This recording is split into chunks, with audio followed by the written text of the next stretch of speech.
आटपाडीमधल्या या काकांचं असं म्हणणं आहे की आटपाडी तालुक्यातील आजूबाजूच्या सर्व घराण्यातील मुलांची आणि मुलींची लग्न कमी दरात झाली पाहिजेत. फक्त 25,000 रुपये भाडं या संपूर्ण हॉलला असणार आहे, जिथं तुम्हाला लग्नासाठी हॉल मिळणार आहे.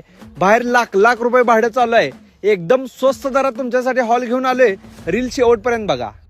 साधं सोपं सोल्युशन आहे. एकदम कमी दरात तुम्हाला हॉल मिळणार आहे. हॉलमध्ये तुम्ही स्टेज बघू शकताय. यामध्ये तुम्हाला वर पक्षासाठी सेपरेट अशी रूम आहे. त्याला बाथरूम वगैरे सगळं अटॅच्ड आहे. त्याचबरोबर वधू पक्षासाठी सुद्धा सेम म्हणजे सेपरेट रूम, जे की इथं सगळ्या वधू पक्ष वगैरे त्यांचा आवरू शकतोय. हॉल तुम्ही बघू शकताय. हॉलला एंट्री बघू शकताय. त्यानंतर जेवणाचा हॉल सेपरेट आहे. 100 ते 150 लोक जेवू शकतील असा आहे. आणि किचन सुद्धा त्याला सेपरेट आहे. म्हणजे एकंदरीत हॉल सोडून जेवणाचा हॉल सेपरेट आहे. ओपन जर लग्न करायचं तुम्ही म्हणला तर ओपन स्टाईलची सुद्धा इथं स्टेज वगैरे आहे. फक्त इथं डेकोरेशन करून तुम्ही तुमचं लग्न करू शकताय. हे झालं लग्नासाठी. लग्नानंतर तुम्ही बाकीचे जे कार्यक्रम आहेत त्यांच्यासाठी अजून देखील इथं रेट कमी असणार आहेत. पार्किंगची खास सोय आहे. आतमध्येच मंदिर उपलब्ध आहे. ही रील सगळ्यांना शेअर करा. नंबर दिलाय, फोन करा.